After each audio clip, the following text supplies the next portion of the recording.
Bismillahirrahmanirrahim. Assalamualaikum warahmatullahi wabarakatuh. Alhamdulillahi thayyiban mubarakan fih kama yuhibbu rabbuna wa yarda. Asyhadu an la ilaha illallah wahdahu la syarikalah wa asyhadu anna Muhammadan abduhu wa rasuluhu, amma ba'd.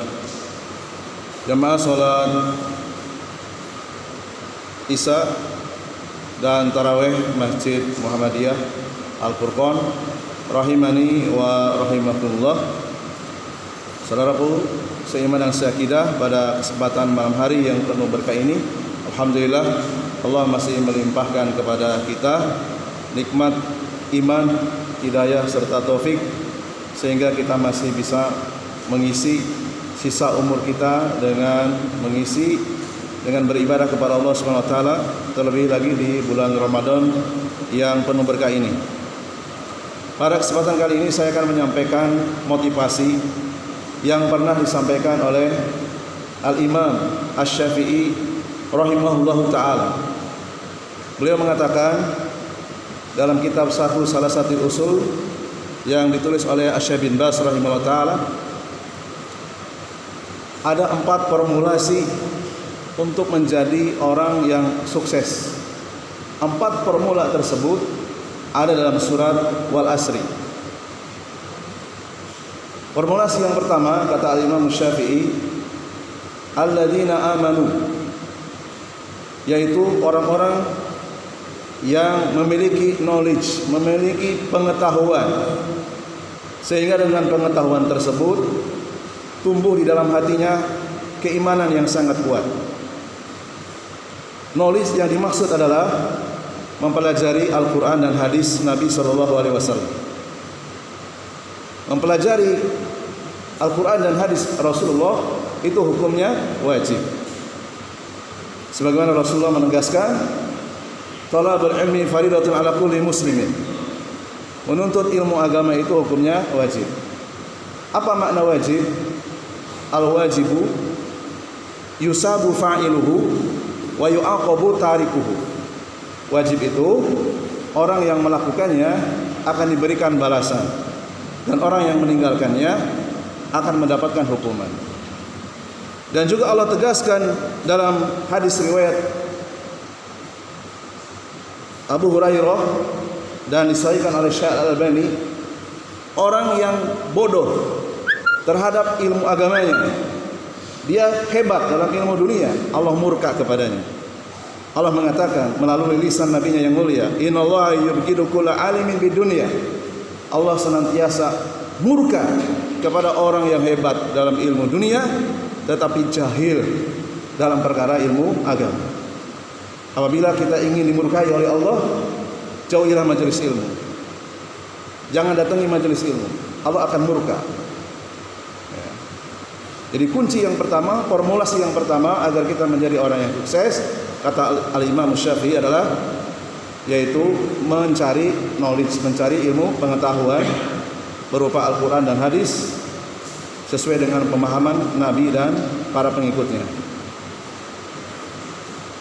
Kemudian formulasi yang kedua, kata Al-Imam Syafi'i, wa amilus shalihat, yaitu skill,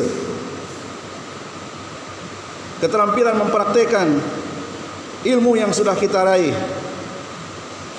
dengan membiasakan, dengan sedikit paksaan.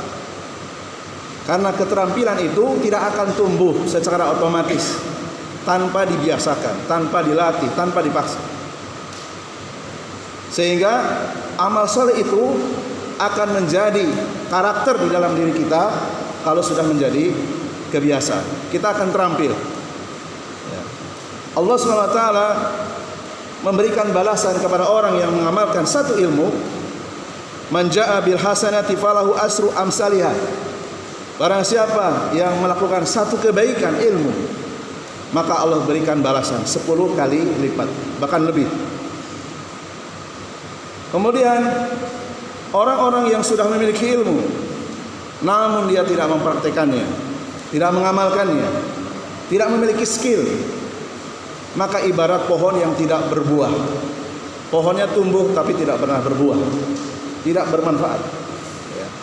Bahkan orang yang memiliki ilmu, memiliki knowledge, tapi tidak punya skill, tidak dipraktekkan, tidak dibiasakan, tidak dipaksakan, maka Allah murka.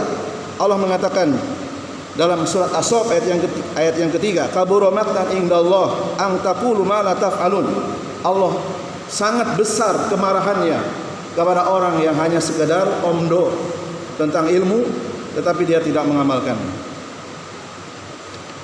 Kemudian formulasi yang ketiga kata Al-Imam Syafi'i agar kita menjadi orang yang sukses, yaitu setelah kita mendapatkan ilmu kemudian mengasah skill kita untuk mengamalkannya, formulasi yang ketiga adalah meng-share ilmu tersebut kepada istri kita, kepada anak kita, kepada keluarga kita, tetangga kita, komunitas kita, dan seterusnya. Dalam sebuah hadis yang sahih riwayat Imam Muslim dari sahabat Abu Mas'ud bin Uqbah bin Amr radhiyallahu anhu, Rasulullah bersabda, "Man dalla ala khairin falahu mislu ajri fa'ilihi." Barang siapa yang meng-share satu ilmu, membagikan satu ilmu, kemudian ada orang yang lain yang mengamalkannya, dari ilmu tersebut menjadi sebuah kebaikan, maka yang men-share ilmu tersebut dia akan mendapatkan ganjaran yang sama tanpa mengurangi orang yang mengamalkannya. Kemudian formulasi yang terakhir, yang keempat, yaitu wa tawassaw bil haq wa tawassaw bis sabr. Setelah dia meng-share wa tawassaw bil haq, dia berusaha untuk patient, bersabar.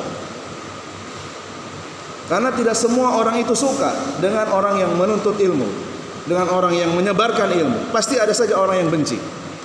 Tidak semuanya suka, tidak semuanya senang.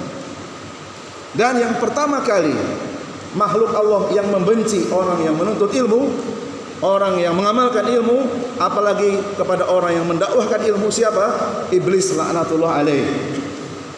Iblis menyatakan dalam surat Al-Hijr ayat 39, qala Rabbi, iblis berkata, wahai Tuhanku, bima agwaitani, dengan sebab engkau memutuskan aku sesat, kata iblis, la ujayyinanna lahum fil ardi wa la ugwiyannahum ajmain.